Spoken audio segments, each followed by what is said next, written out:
Yo, Kingdom, community vibes, community ties. Terrance Tucker is the brother who's connecting the tribe. And I see once again that you're upset with me. Because I got a queen next to me. Yes, the queen, man, from the upstate, man. Stand up, man. I have today a special guest by the name of Miss Katrina Michele. And she's a phenomenal person, and we're gonna learn more about her in just a second, okay? Because I promise you, she has a whole lot going on, okay? Because listen, you're at the what? Community Vibes, where we highlight people that's doing phenomenal things in their respective communities. And today, we talking about the upstate. Upstate, man, stand up, all right? But like I said, before we get to her, let's pay two bills. Now, you hear the music playing in the background, right? So therefore, you already know where we at, huh? We at the Groove with you. The Groove, she got hers, you know what I'm saying? The Groove Smoothie and Juice Bar, located on 7510 Garners Ferry Road. Come out and support, come get your smoothie. You out there drinking doggone sodas. We drinking smoothies, man. We better than you, okay? We gonna live a long time, all right? Boom. Now, number two, if God woke you up this morning, give him all the praise, okay? Give him all the praise because he is able, he's worthy to be praised. And just listen, just watch the news, man, okay? Then you will see why we're so thankful to be sitting right here, because people, they're leaving here every single day by the dozens, okay? So stay safe and stay blessed, but give him all the praise. Now that we're here, let's learn more about this queen sitting to my right. All right? Now, how you doing? I'm doing well. How are you doing? Let's give her a huge standing ovation, man. Round of applause, man. Just for coming down that road, man. I'm talking about that's love. You doing all right today? I am. I'm Okay, doing good. So, Michele. See, I had the pleasure of calling her Michele. The honor, and the pleasure of calling her Michele. Now, you are a speaker, author, you have your own business, nonprofit, you got it all going on right now. You know what I'm saying? But let's start off with the book first, okay? Let's talk about that book. All right. Talk about that nice, phenomenal book you have. Here it is right here. My book is called Pretty to See, Hard to Catch. And it is about two butterflies and a lightning bug. In this book, it is about a mother and a daughter. And this young girl named Sarah, which is on the front cover, she hasn't learned what self-esteem is and self-worth and keeping God first. So basically her best friend in the book is a lightning bug. And when do lightning bugs shine? When do lightning bugs shine? In the dark. She got so much faith and confidence, she's shining on the daytime because it's the God that shines in her. So she learns from her friend about confidence and being able to accept the differences that she has within her that God gave her, because we all grow up feeling like we're different than people. We're a different complexion than people. You're taller, I'm shorter, you wear glasses, I don't wear glasses. And being that I'm adopted, when I came into this world and was blessed with a family, I was the only dark-skinned person. So I'm like, I got all these light-skinned people with all this curly hair, and I just feel like I didn't fit in. So with that being said, I made a book on how everyone can feel special about their differences, because God didn't put you on earth to be like anybody else. He put you on earth to be like yourself. Come on. So the book is in English and Spanish, and it's a good read. It's a good read. Hey, make sure you go out and get that book, man. Get that book, okay? Yes. I'm telling you, because the book has been flying off the shelves, all right? So let's make sure that she sells out. You can't even make no more books, okay? That's what I want for y'all, man. Go out and support. Let's get the book. Now, you mentioned something that, you have a huge, phenomenal testimony. And, you were adopted. When you were, so there are so many young ladies, man, that really look up to you. Did you see yourself when you was a child, did you know that one day you would be a role model? I didn't know that I was going to be a role model, but I did know that I was going to have a voice. I didn't know in what way I was going to have a voice, because as a child, I was very disturbed. I was bad. I was rebellious, and I used to take a lot of anger out on the world. But when I was actually sat down and I was actually able to speak to people about why I was feeling a certain way, it touched them. So I didn't know that it would be to the magnitude that it is now, but I always felt that I wanted to make a difference because I was always sad, and making people happy and changing their lives as a young person brought joy to me, even though I was still sad from within. It was like covering up something, sweeping it up under the rug. Yeah. So at what age did, let's say you had that epiphany that, listen, I really need to get my act together? Like, was there a mentor involved? My track coaches, because couldn't no one tell me anything. None of the teachers. I played. She swears to Anyway. Jesus that she was fast and was an athlete. You know what I'm saying? I ran track for 15 years. Trash. But anyway, not even the school coaches, but my AAU coaches was able. Shut up.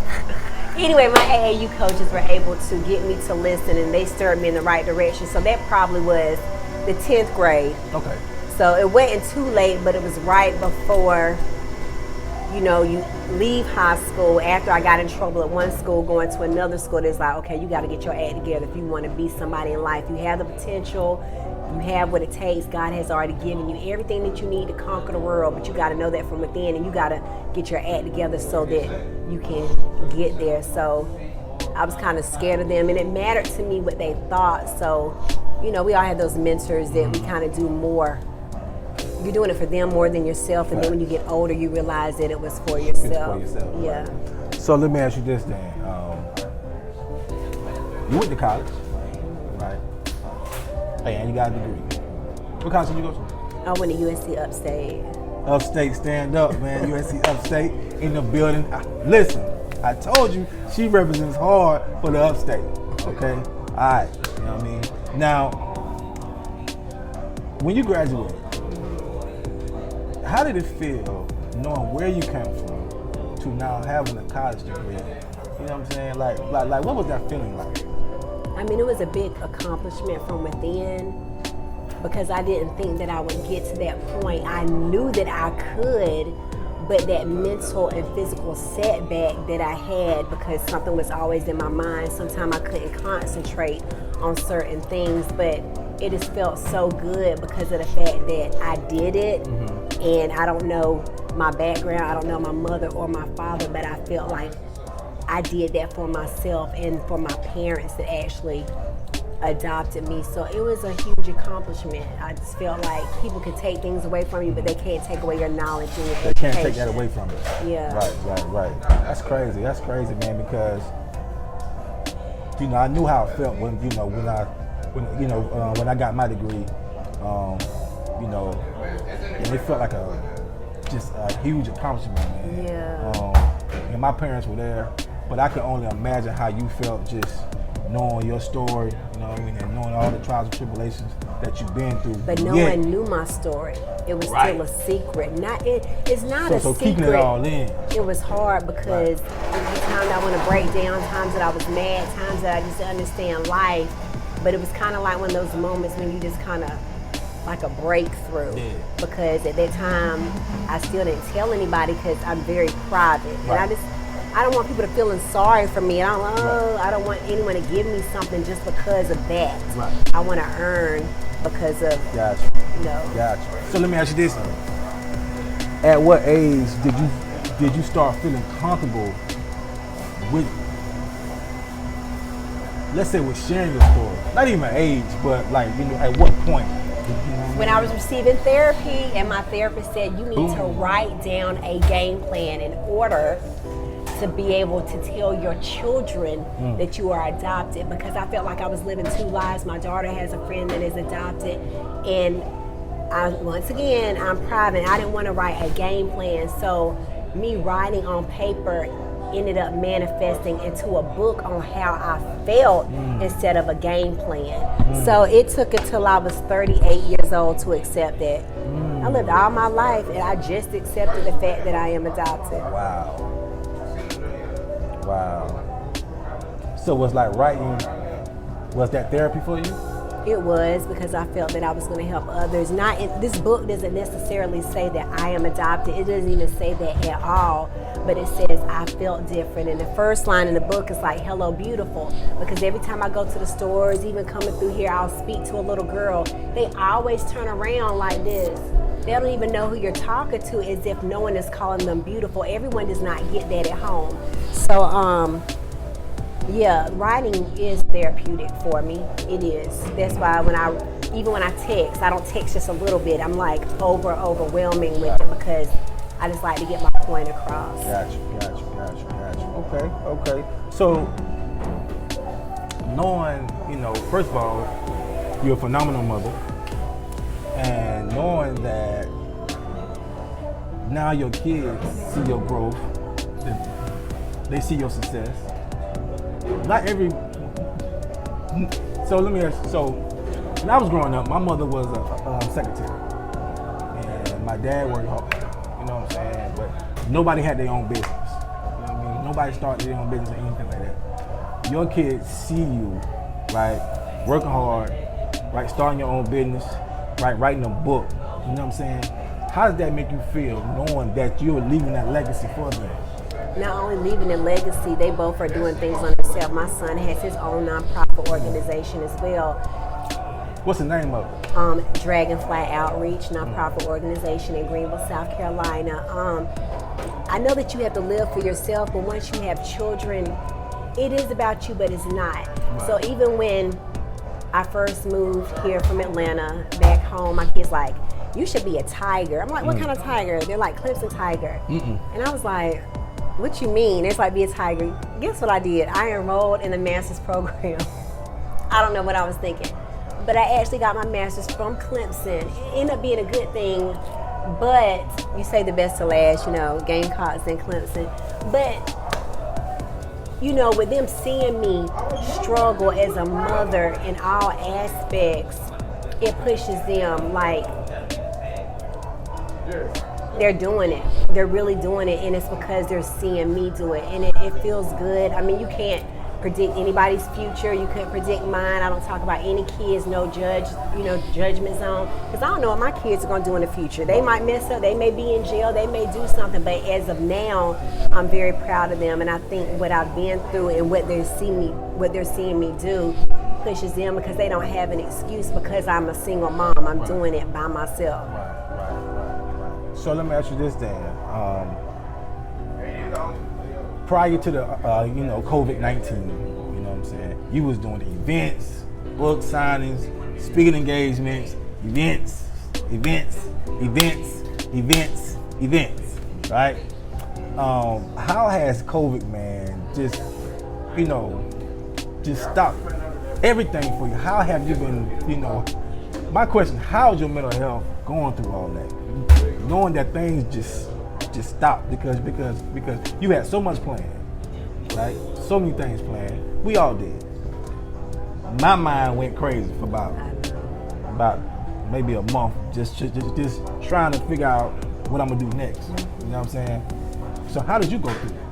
Okay, the first month I suffered from separation anxiety, because every single weekend I was in a different state, different town, speaking, book signings, and everything. So the first month, I'm not even gonna lie, I went into this small depression. I'm just being real, because it really hit hard. On May the 14th, I had this huge photo shoot.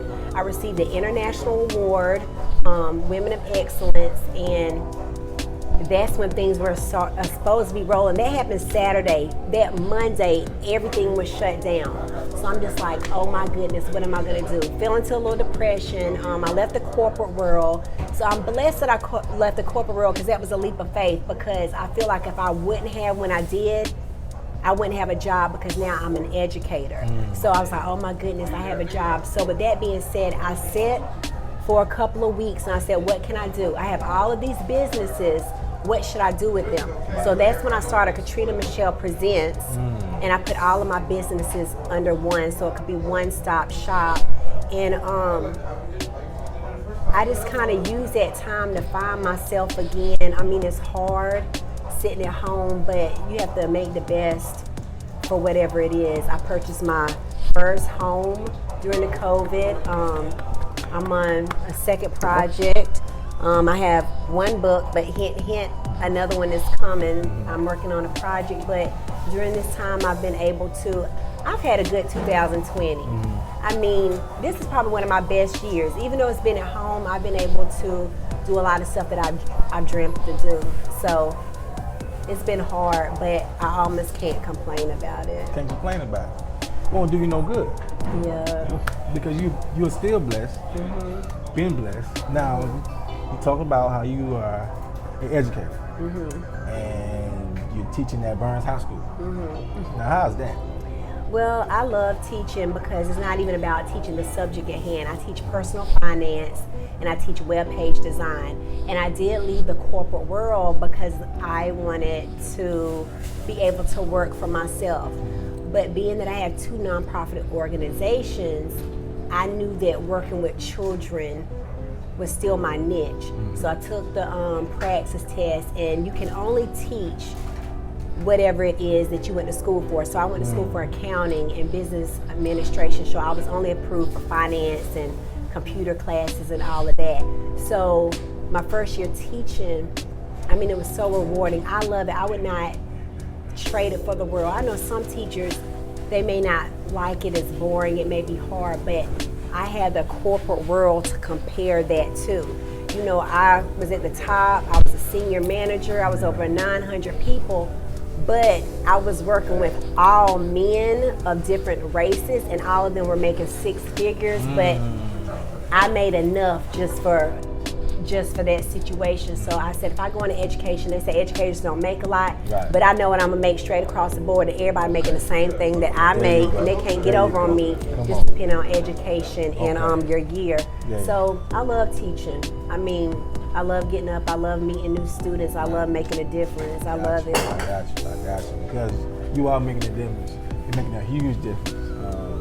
And you've been making a difference for quite a long time. Now, we all had to switch up. Yeah. We all had to, change the game plan, so to say. So what's coming up next for you? What's coming up next for me? Because COVID is not going nowhere in no time soon. But yeah, you still want to be impactful. So with my nonprofit organization, me and my daughter had a situation maybe 3 weeks ago. We were stranded on the side of the road until 1 o'clock. Wow. And people were passing us, and I did stop 3 women, which was the same race as me, and I said, I do have jumper cables, I just need you to jump me off. They kind of looked at me up and down, they was like, nah, I don't even want to, they literally was like that. And I ran into a white woman, she was like, go ask one of those black girls. So that's why my next project is for any female or any male that's going to high school or college that drives. I feel like all of them should have jumper cables in the back of their car. I had 2, and I still couldn't get help. So I never want anybody to be on the side of the road and feel some type of way, or someone stops and help them, but then they still can't even help themselves. So my next project is to raise money and have people donate jumper cables, because there are a lot of people going to school. They're not going to be able to come back. They may be stuck here or there because the virus may hit again, and I just want people to be able to have what they need. So that's one of my first projects. Another project is, like I said, I won this international award, so I'm working on an international project with 9 other women, and I'm co-authoring another book. So check it out. Just stay tuned on that one. But I'm just here to touch lives, not just locally, domestic, but internationally. I'm trying to change lives. I like it, man. Yeah. What you're doing and what you have been doing for so long, man. I've been a fan of yours for so long, man, and we need more women stepping up too, man. More women, man. Listen, man, grab the bull by the horn, man, and go out there and impact your community, because I'm telling you, these young ladies need you. I'm telling you. We always have guys coming out, to speak to, men. Man, you'll have like 10 guys and 2 women, okay? need more women, man. Listen, man, use your voice. You have all been through something that can help somebody else. I promise you. Big or small, you know what I'm saying? Taller. Listen, we have been through stuff that can serve, let's say, as the doggone blueprint for somebody else. That's right. Okay, use your voice. Okay, because all it takes is one person to actually hear that message, and that one person can change the world. Okay, but just stop being stingy, women. Get out there and go help these young ladies out, because listen, man, these young ladies are out here nowadays are so confused, and they are getting with men that are confused. Okay. And women that are confused. Okay, so we need, listen, these strong black queens. Listen, we are nothing without strong women. Listen, there is no world without strong women, and that's why you should be at the forefront, because you are the reason why we're here. You know what I'm saying? So listen, let's start stepping up, man. You know what I'm saying? Let's start stepping up, and just like you know, she mentioned, let's start telling these young ladies that they are beautiful. That's right. They are beautiful and they are needed. Okay, they are needed. Okay, because I'm telling you now, your confidence means so much. It does. Why does confidence mean so much to you? Because if you don't have it, you won't be able to push through what it is that you need to do, what God gave you the gift to do. If you don't have confidence, you're just not going to be able to reach your destiny. Right. You know, and like you're saying that people are beautiful. Men, you have to say that to your sons as well. These young boys are growing up that they have to be so hard, they can't be emotional. Right. And it's kind of like, it's not a good thing, but I understand, because we don't want them to be soft or whatever it is that you call it. But they need to be able to learn that they can express themselves. They don't have to keep things inside. Right. You know, call them handsome. Young ladies, we have to call these little girls beautiful. Call women if you see her coming to the store. That's nice, because the thing is, if somebody else tells her that she's beautiful and she doesn't feel that, she's going to become vulnerable. Right. And you know, this is not a good thing, because she needs to know that, she needs to hear it, so when she finally hears it, it's nothing new, because she already knows. Right. You heard it from the queen herself. Okay, let's tell these young men that they're kings. Yeah, they're kings. Okay, and let's tell these young ladies that they're queens. Yes. Okay, and be consistent with it. Be consistent with it. Now, if we have some people out there, which we will, who wants to get in contact with you, how can we get in contact with you? On Facebook, my name is Katrina Michele with one L. One L. On Instagram, it's Katrina Michele _presents. But if you just type in Katrina Michele with one L, you're gonna see both of my pages. And then my book has a page. It's pretty to see, hard to catch. But if you find one page of mine in the profile, it's gonna automatically connect you to everything. If you're on Facebook under Katrina Michele, it's gonna connect you to both of my nonprofits, Dragonfly Outreach and then Butterfly Outreach, and then it'll connect you to my book, and it'll connect you to my author's page as well. So everything's gonna connect. Once you go to the profile, you're just gonna be able to find everything. There it is, y'all. I told y'all. Now, how do you feel about, you saw the whole George Floyd thing, and you have some, phenomenal kids. But have you had the conversation with them yet about everything? Yes, actually, I'm not really on social media a lot, so they actually came to me with it. My son was 11 years old when he was blamed for doing something at school. He was talking about Fortnite, and someone of another race, Hispanic, thought that he said that he had a gun. So the school was shut down because my son had a gun, straight A's, don't even talk to anybody.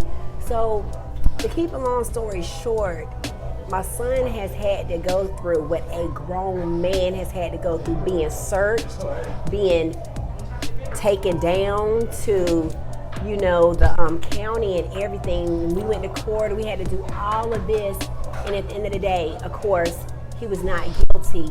But my son already knew that when Trayvon Martin was murdered, that's when he started doing a lot of stuff in his nonprofit organization. To this day, last year my son went to Dunkin' Donuts. It was raining. I said, go into Dunkin' Donuts to get your sister a donut. My son took off his hoodie in the rain to go get a donut. And I was like, why are you taking off your hoodie? Because he was just like, you know, we can't wear hoodies. But so they're already scared. You know, I had the conversation. He asked me, Mom, am I going to get killed? No one can answer that, and that's a hard question because you can be at the right place and something still happens to you because it's people that's been murdered at home, you know. So I've had the conversation with them, you know, to say stay prayed up, watch your surroundings. It's a hard conversation to have. It's scary to have a son, but we talk about stuff like that every single day. So they are aware of what's happening. They are aware of their lives mattering, and they're big on that. You know, their favorite person is like Emmett Till, like the people that a lot of people don't know because I do educate them on stuff like that, taking them to museums. But yeah, it's a messed up situation that it took that for all of this to happen, even though it's still going. But you know, people ain't playing no more. They ain't playing no games. I mean, you know. They ain't playing no games, man. They ain't playing no games. It's crazy out there right now. But we gotta make sure that we educate our kids on what's really going on so they can be equipped with all the tools they need to make it home safe. Mentally, because if they don't have that street smart, I mean, they will panic, shut down, at least like, okay, I see it, let me call 911, they gotta not break down and just, you know, it's happening, and it's gonna continue to happen. It's tough. Well, hey, see, I told y'all we had a queen over here, a queen, and a king, so, you know what I'm saying? But listen, we can't let her go without asking her the magic question. Y'all already know where I'm going with this. What is the magic? Now, so I know that you currently you are a vegan, or what is it? Vegan. But at one point, you ate wings. I did. Okay. Don't try to play me. I can't stand you. At one point, you ate chicken wings. Yeah. Okay. Now, if you one day can have some chicken wings, Wingstop lemon pepper. Okay. Lemon pepper is good. Okay. It was good. High five on that. Okay, what was the question I interrupted? Would you prefer flats or drums? Really boneless, but if I had to choose, drumstick. My G. Because you can get all up in it. I told y'all, man. Y'all flat lovers, you're real. It's something wrong with you, man. We're gonna have y'all drug tested, man. It's Drum Nation out here in the streets, man. Okay? Drum Nation. Alright? Get your mind together, man. Alright? Stop sucking on those flat wings, man. Get you the drums. It's more meat, man. You can do it. You can get sauce and all that. Yeah. You can dripping off. Alright? Let's get it together out here, man. Okay? Get your mind right. Alright. So let's thank Miss Michele. Thank you for having me. For coming by the Community Vibes, man. She has blessed us with so many jewels and nuggets that we can take with us, you know what I'm saying, going forward. Make sure that you buy that book, man. I'm telling you, flood it. It's everywhere worldwide. Just Google it. It's Target, Barnes & Noble, Amazon. It's everywhere. It has an ebook, put it on your Kindle. It's everywhere. Buy the book, y'all. Buy the book, man. And show us some love, all right? But until then, man, stay safe, okay? Stay prayed up, all right? Put God first, okay? Nobody comes before Him, all right? And make sure that you chase your dream out here. Stop sitting at home and complaining about what you can't do. Find a way to do what you need to do to make your dreams come true. All right? Listen, man, salute y'all, man. I love y'all. Black Lives Matter. Boom. Yo, Kingdom. Community vibes, community ties. Terrance Tucker is the brother who's connecting the tribe. You say you won't shine, come get your shine on. You say you want vibes, come get your vibe on. Community vibes, community ties. Terrance Tucker is the brother who's connecting the tribe. Hey, you say you won't shine, we'll get your shine on. You say you want vibes, we'll get your vibe on. But there's no better time.